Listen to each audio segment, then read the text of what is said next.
Digital Intelligence Report. Our laboratory team for this semester's genetic analysis consisted of Ella Fuller, Ella Borg, and Kasia Kleiman.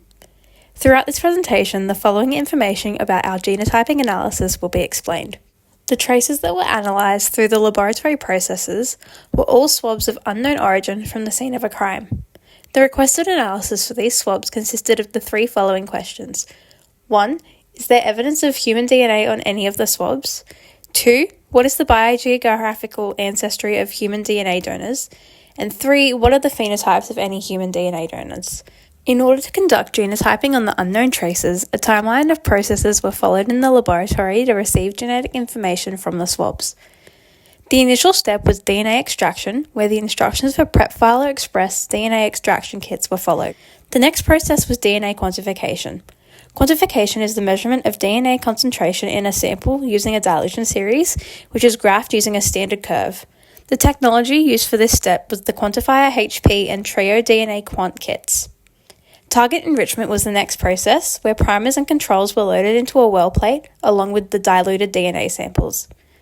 Following target enrichment, template preparation was conducted. This is utilized to enrich short tandem repeats, which are considered to be regions of interest in the extracted DNA. DNA was then sequenced using the Ion Gene Studio S5 system, generating raw sequence data. Two major genetic markers have been used within this profiling process: short tandem repeats, STRs, and single nucleotide polymorphisms, SNPs. STRs are repeated DNA sequences that differ greatly between each individual, making them ideal for forensic analysis. To highlight distinct genetic patterns, STRs were enhanced during the template production. These patterns form the basis of recognizing individual identities in forensic samples. SNPs provide two primary functions in our analysis: precision ancestry ID panel and high-risk plex system, which are further touched on in following sections. There are 7 reference populations within 626 reference samples used when sequencing the data. As seen on the maps, these 7 populations include Africa, Europe, South Asia, East Asia, Oceania, America, and the Middle East. The aim of the reference population is to provide a consensus sequence to which the samples 130 can be compared to. There are 2 main types of analyses performed on the samples. Biogeographical origins of the individual were determined through the use of precision ancestry ID panel. The information provided by this panel was interpreted using the principal components analysis PCA plot.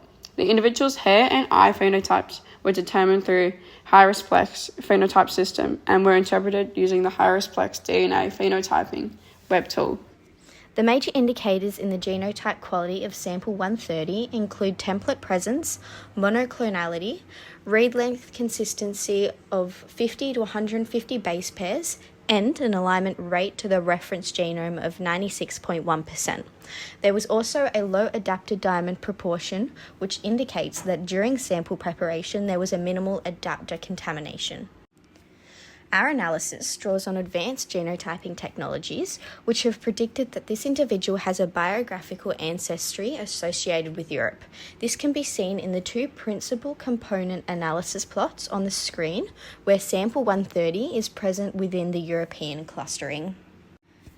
Individual 130 is 101 times more likely to be European than Middle East, and more than 1 billion times more likely to be European than South Asian.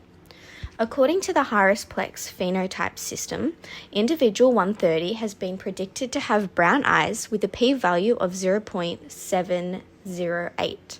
Furthermore, the sample had a p-value less than 0.7 of brown hair and less than 0.8 for light hair. Therefore, it's predicted that individual 130 has dark brown or black hair. Turning to the limitations and potential errors in these results, it's crucial to interpret them within the scope of the tools used. This research cannot determine whether a person is related with a group that is not included among the 7 reference populations, since the genetic contributions reported are solely relative to the 7 reference populations that were supplied. For the phenotypic traits, it should be noted that the predictions present do not take into account cosmetic procedures. Furthermore, the irisplex or hirisplex Excel prediction values may not match previous values that have been published. This is because the underlying models for the identification of eye and hair colour now have larger databases. These predictions are validated statistically through cross-validations, where metrics are based on the mean and standard deviation of 1,000 trials, splitting the data into training and testing subsets. However, Hirisplex S recommendations advise that, in practice, hair and skin colour predictions should be considered alongside published prediction guides for more accurate interpretation.